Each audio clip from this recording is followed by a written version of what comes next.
Okay, now you're probably thinking, what on earth is a Calumniation?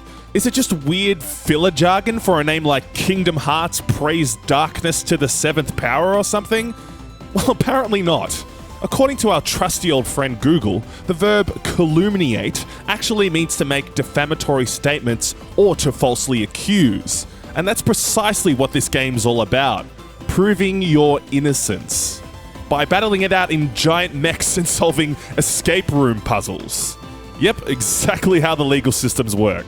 But in all seriousness, let's discover if this adventure's worth picking up in our latest episode of Should You Play Yurukill, the Calumniation Games. The story of Yurukill features a very interesting spin on the deadly game show trope. The named character named Sengoku and a handful of others who've been falsely accused of murder awaken on a ship en route to a secluded theme park in the middle of absolutely nowhere. Upon arrival, they're placed into pairs with the victims of their supposed crimes and are compelled to reach the truth together. But the big kicker is that these victims are already convinced their partners are the actual culprits. And to make matters worse, they're readily armed with a kill switch on hand, which can instantly inject a lethal dose of poison into the accused if they conclude that nobody else could have done the deed. Talk about judge, jury, and executioner, right? Very tense. As a result, this setup leads to some great emotionally charged scenes, themes, revelations, and outright hilarious moments that'll surely keep those eyes peeled throughout Yurukill's 15-hour or so runtime. I also loved how some of the more climactic moments encourage players to tap into the psychology of the conflicted characters rather than using pure logic to break down their misconceptions. A very cool touch. The dialogue and the Japanese-only dub are excellent too. リナか。かわいい名前だね。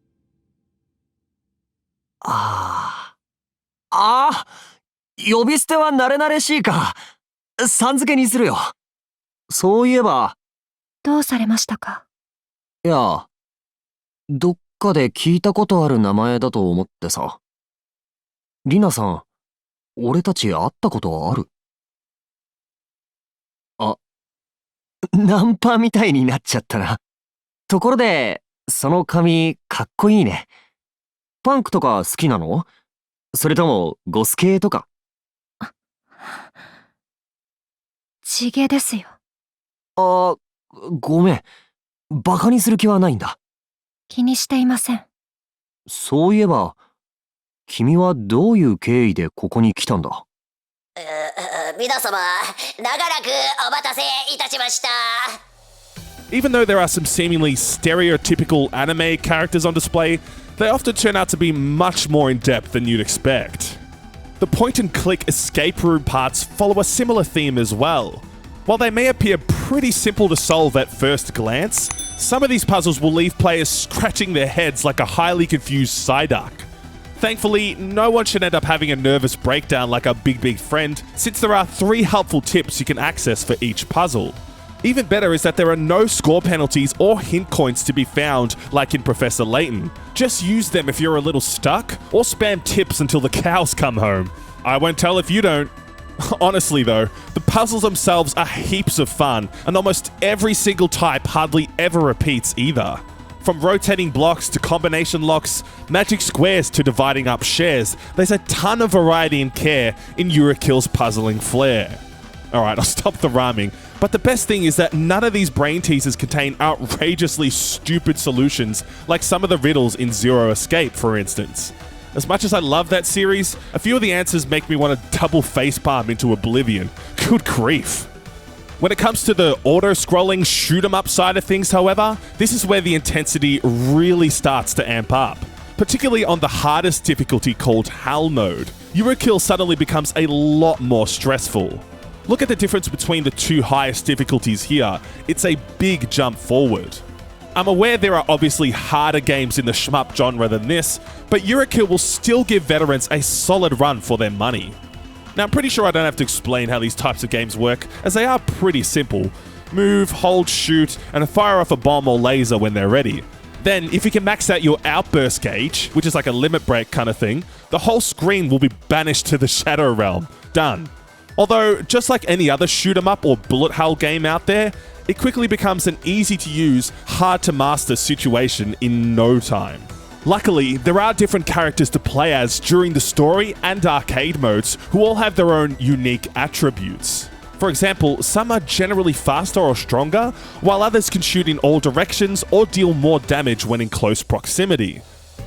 I found it enjoyable to play through the game on normal and trial out each pilot, then pick my favourite and replay all the unlocked stages on Hell mode, as the forced switching of characters during the story can be a little jarring, since the shoot 'em up gameplay only accounts for about 20 to 25% of the narrative's length.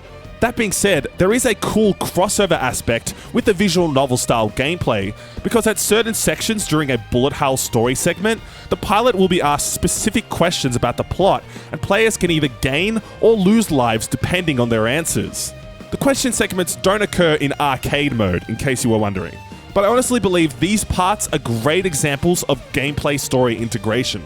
I also really like the enemy variety and boss encounters, as the pilot often has to fight them multiple times with slightly different attack patterns, which definitely helps keep players on their toes.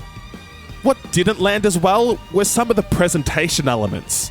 On the Nintendo Switch, the frame rate would frequently drop whenever there were too many objects on screen, as well as throughout the pilot dialogue sections too. And whenever you press the log button to view past communications, the game would lag out so ridiculously hard, the music would freeze and instantly yank my brain out of its sockets. It was that bad. Fortunately, Yurukill only crashed on me once, during the final boss of all things. It was like my Switch went, "Nup, too many pink balls on my screen. Just gonna assume you gave up and died." "Oh, you didn't? Well, that's a shame. Tell someone who cares." Of course, I can't show this footage for embargo/spoiler reasons, nor am I a soulless human being that would spoil a game. Because the music is top quality. How's that for a segue?